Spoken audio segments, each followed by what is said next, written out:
Unit 9 countable uncountable. નાઉન્સના મુખ્ય બે પ્રકાર છે, કાઉન્ટેબલ નાઉન્સ તથા અનકાઉન્ટેબલ નાઉન્સ. કાઉન્ટેબલ નાઉન્સ ગણી શકાય તેવા નામને કાઉન્ટેબલ નાઉન્સ કહેવાય છે. દાખલા તરીકે boy, man, flower, idea, cup, book, bird, friend. Countable noun એકવચન એટલે કે સિંગ્યુલર તથા બહુવચન એટલે કે પ્લુરલમાં હોઈ શકે છે. સામાન્ય રીતે કાઉન્ટેબલ નાઉનનું પ્લુરલ તેની પાછળ એસ અથવા ઈએસ લગાડીને થાય છે. Goat, goats, box, boxes, flower, flowers, orange, oranges, bird, birds, glass, glasses, car, cars, day, days. શબ્દને અંતે જો S, SH, O, CH, X હોય તો bus, buses, match, matches, dish, dishes, potato, potatoes. શબ્દને અંતે વાય હોય તો baby, babies, party, parties, diary, diaries, family, families.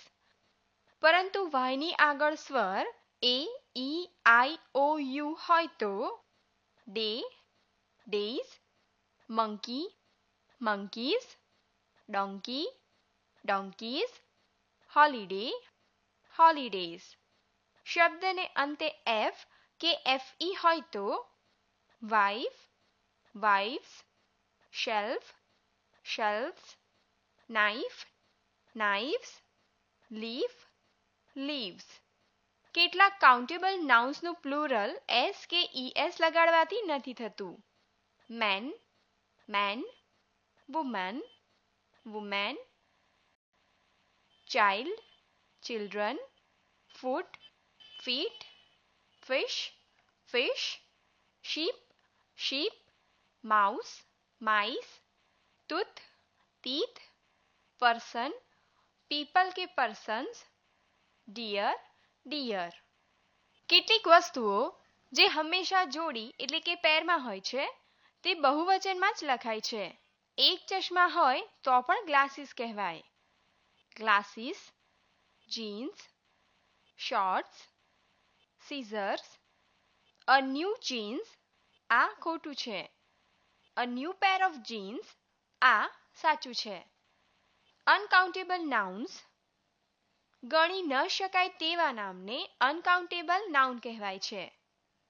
દાખલા તરીકે milk, water, salt, money, music, cricket, sand, air, hair, news, furniture, work, information.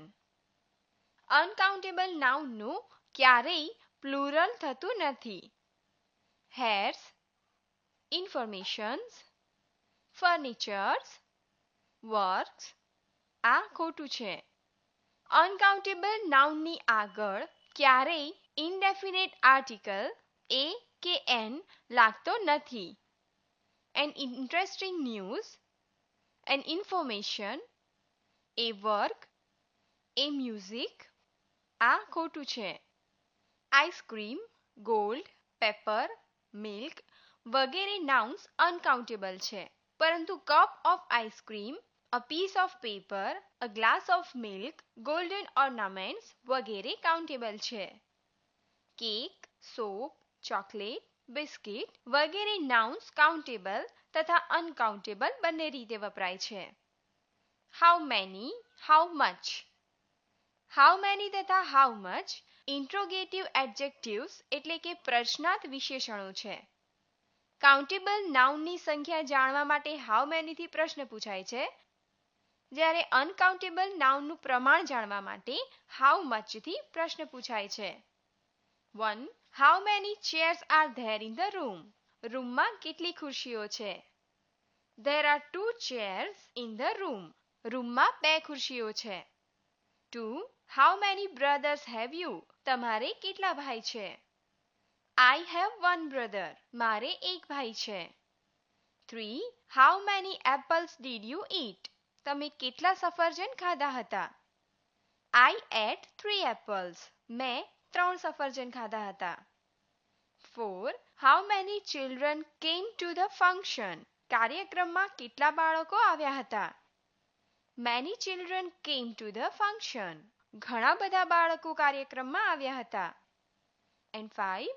How many friends will you invite? તમે કેટલા મિત્રોને આમંત્રણ આપશો? I will invite a few friends. હું થોડાક જ મિત્રોને આમંત્રણ આપીશ.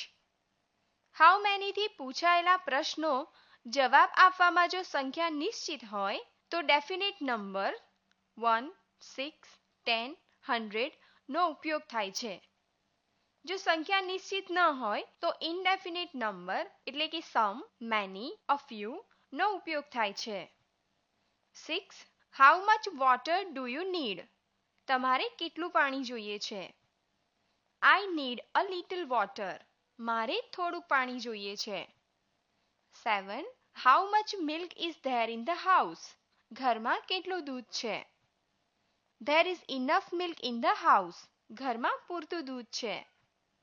8. How much money do you spend every month? તમે દર મહિને કેટલા પૈસા વાપરો છો? આઈ સ્પેન્ડ 200 રૂપીઝ એવરી મંથ. હું દર મહિને 200 રૂપિયા વાપરું છું. 9. How much sugar shall we buy? આપણે કેટલી ખાંડ ખરીદીશું? We will buy 2 kilograms of sugar. આપણે 2 કિલોગ્રામ ખાંડ ખરીદીશું. 10. How much chocolate do you eat? તું કેટલી ચોકલેટ ખાય છે? I don't eat much chocolate. હું બહુ ચોકલેટ નથી ખાતી. And 11. How much tea do you drink every day? તું દરરોજ કેટલી ચા પીએ છે? How many cups of T do you drink every day? તું દરરોજ કેટલા કપ ચા પીવે છે?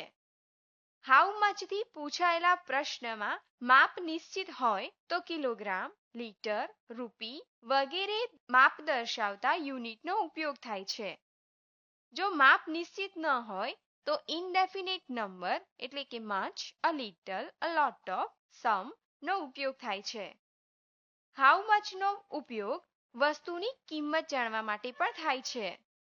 How much is this book? આ ચોપડી કેટલાની છે? How much was your new shirt? તારો નવો શર્ટ કેટલાનો હતો? જ્યારે વસ્તુ વેચવા માટે મૂકેલી હોય ત્યારે હાઉ મચ સાથે વર્તમાનકાળ વપરાય છે અને વસ્તુ કોઈએ ખરીદી લીધી હોય અને વેચવાની ન હોય ત્યારે ભૂતકાળ વપરાય છે. Indefinite numbers.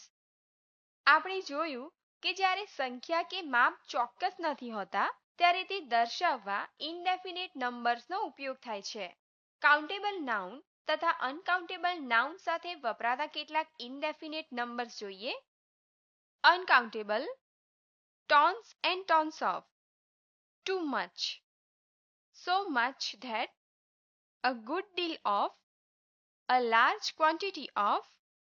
A little. little, much, some, a lot of, lots of, enough. Countable. Thousands and thousands of. Too many. So many that. A good many. A large number of. A few. Few. Many.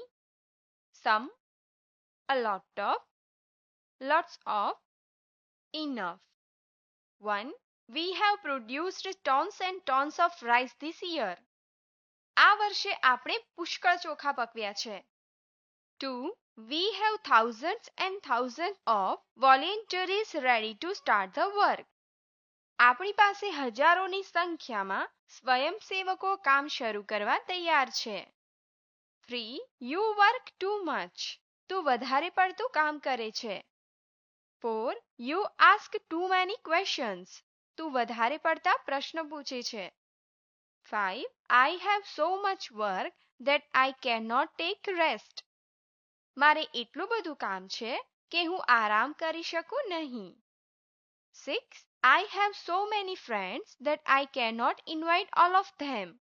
મારે એટલા બધા મિત્રો છે કે હું બધાને આમંત્રણ આપી શકું નહીં.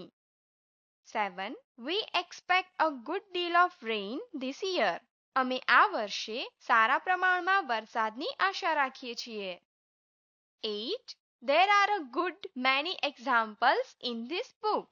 આ ચોપડીમાં સારા પ્રમાણમાં ઉદાહરણો છે. 9. A large quantity of wheat is produced in Punjab. પંજાબમાં વિપુલ પ્રમાણમાં ઘઉં પેદા થાય છે. 10. A large number of people will visit the exhibition on Sunday. રવિવારે મોટી સંખ્યામાં લોકો પ્રદર્શનની મુલાકાત લેશે. 11. My father can speak a little English. મારા પપ્પા થોડું અંગ્રેજી બોલી શકે છે. 12. My mother knows a few words of French. મારી મમ્મી ફ્રેન્ચના થોડા શબ્દો જાણે છે. 13. He has little money. He is very poor. તેની પાસે ખૂબ જ ઓછા પૈસા છે. લગભગ નહીં, તે ખૂબ ગરીબ છે. 14. I have few books. I don't like reading. મારી પાસે ખૂબ જ ઓછી ચોપડીઓ છે. લગભગ નહીં, મને વાંચવું ગમતું નથી. 15. Does it rain much in your state? તમારા રાજ્યમાં ખૂબ વરસાદ પડે છે? 16. I have participated in many drawing competitions. મેં ઘણી બધી ચિત્રની હરીફાઈઓમાં ભાગ લીધો છે. 17. Let's have some tea. ચાલો થોડી ચા પીએ. 18.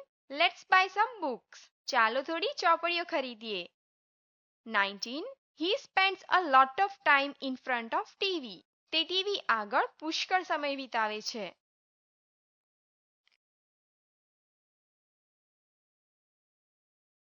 20. We saw a lot of interesting things in the museum.